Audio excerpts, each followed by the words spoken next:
Eduardo Bolsonaro fundou uma empresa no Texas, Estados Unidos, que ninguém sabe exatamente o que faz.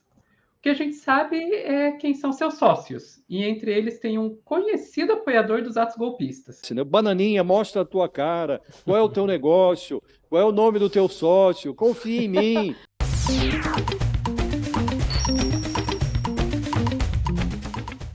A gente está falando de uma empresa, essa empresa é a Brass Global Holding, que o Eduardo Bolsonaro, junto de outras duas pessoas, que eu já vou dizer quem são, fundaram no Texas agora em comecinho de 2023. Não está muito claro qual que é o ramo de negócios dessa empresa, mas parece ter relação com o Instituto Conservador Liberal, que o Eduardo Bolsonaro fundou em 2019 aqui no Brasil, que tinha lá como objetivo unir a extrema-direita mundial. São os nacionalistas globalistas. Isso.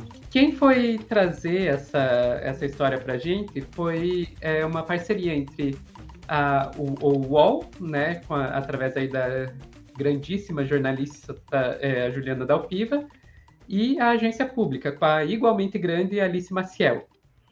Elas vão contar para a gente, né, que essa empresa aí do Eduardo Bananinha, né, o Instituto Conservador Liberal, é ligada a essas três empresas, da qual o Eduardo é sócio de uma delas. Vamos ouvir. Brass Global, ela foi aberta em março deste ano, e pouco antes dela, duas outras empresas, na verdade, um instituto e uma incorporadora, foram abertos no mesmo endereço no Texas, no mesmo endereço dessa Brass Global. Ela tem sócios que, no instituto e na incorporadora, são os mesmos sócios do Eduardo Bolsonaro. Só que o Eduardo Bolsonaro não aparece nessas outras duas empresas. Uma delas, né, o instituto chama Instituto Liberdade, e o outro é Liber Group Brasil. Elas parecem estar todas conectadas, né, até pela própria sociedade em si, e também fazem alguma referência ao Instituto Conservador Liberal que o Eduardo Bolsonaro tem aqui no Brasil, de onde ele produz aquele evento, o CIPAC, que é a versão brasileira do maior evento conservador dos Estados Unidos, que reúne lá a ultradireita dos Estados Unidos. Tá, eu acho que a Juliana explicou muito bem, mas se ficar um pouquinho difícil de entender, é sempre melhor desenhar, né? E o pessoal da agência pública desenhou. Então tá aqui a amarelinha ali, a Brass Global Holding, né, com 3 sócios, sendo um deles o Eduardo Bolsonaro, sendo que esses 2 sócios dele estão junto com essa terceira sócia, como sócios dessas outras 2 empresas, Instituto Liberdade e Liber Group Brasil, sendo que as três têm o mesmo endereço. Então, é essa loucura aí. Mais fácil para o correio chegar, né? Exato. Beleza, mas eu falei que o que a gente ia discutir aqui é quem são os sócios. Quem são os sócios? Vamos lá. Os 2 sócios são...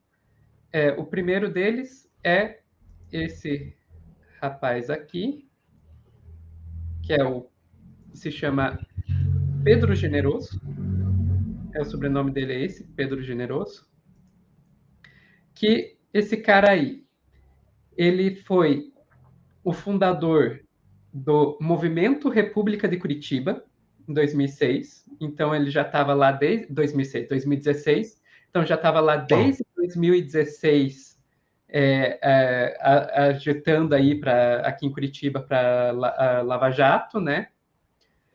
Ele foi um conhecido disseminador de fake news, tanto é que ele foi investigado tanto na CPMI das fake news, quanto na CPI da Covid, por espalhar fake news a favor da Covid. E as empresas dele financiaram os atos golpistas lá de 8 de janeiro. Ele chegou a dar entrevista na qual perguntaram para ele, mas esses atos aí são um golpe. Ele falou, não, golpe foi o que fizeram na eleição. Isso aqui é no máximo um contragolpe. Então, é nesse nível que a gente está falando quando a gente fala desse primeiro sócio aí do Eduardo Bolsonaro. E o segundo sócio? O segundo sócio é o André Porciúncula, que é essa figura aqui.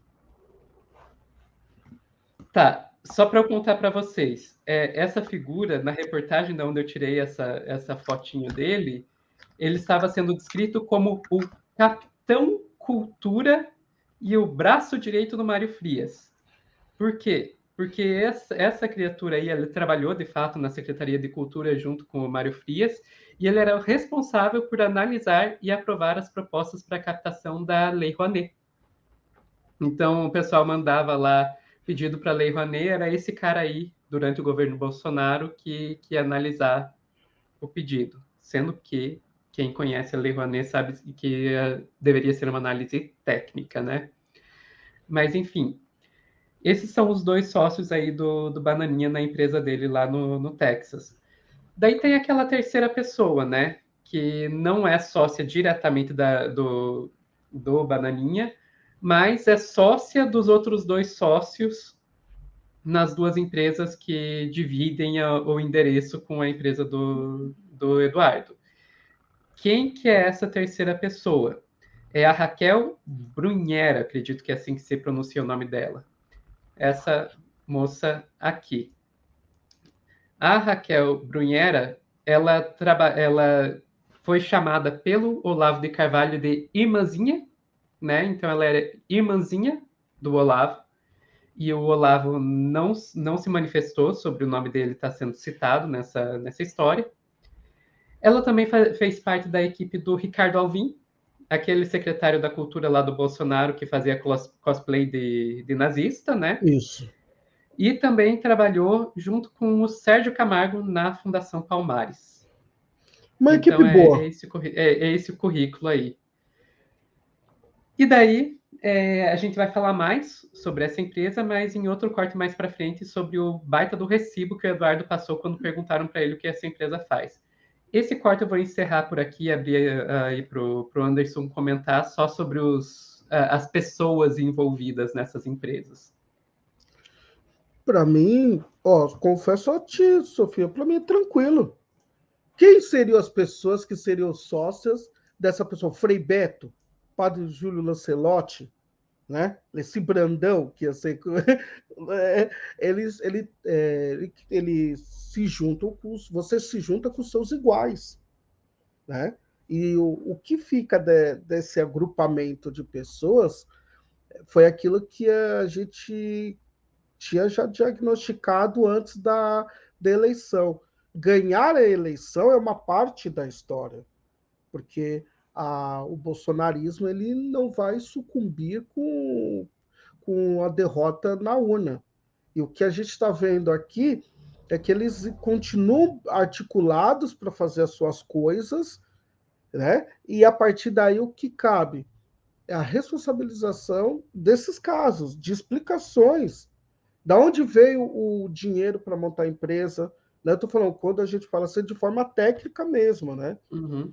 Da onde veio o dinheiro para montar a empresa, a sociedade, como que pode 3 empresas com o mesmo endereço? Ah, Anderson, mas é um prédio comercial e cada um ocupou o andar. Então tem que ter uma explicação. Né? Uma das coisas que a gente também votou contra esse governo do Bolsonaro foi que a gente começasse a explicar coisas que acontecem, né, Sofia? Porque senão é muito simples. Eles simplesmente fazem o que querem fazer, seja aqui ou fora do país, e fica por isso mesmo. Não, eles têm que ser responsabilizados. Eles precisam ser responsabilizados, e estou curioso aí, porque eu não vi qual foi a resposta que o Eduardo deu para isso que é, no mínimo, né? O meteorito hoje precisou dar uma saída, a minha proteção jurídica da espessura de 2 folhas de sulfite, então eu não posso ir muito além, mas eu digo que, no mínimo, é estranho, né? Toda essa relação. E o Brasil merece, né? Porque a gente sempre põe na conta, Sofia, que esse governo... Ah, mas você fala isso porque você não votou no Bolsonaro, é mais do que votar ou não numa pessoa. Foi um governo que contribuiu diretamente para, entre outras coisas, para a população comer osso, comprar remédios sem eficácia comprovada e quase 700 ou mais mil mortes de pessoas por Covid. Então, só por isso que a gente tem que estar sempre investigando todos os casos que envolvem essas pessoas.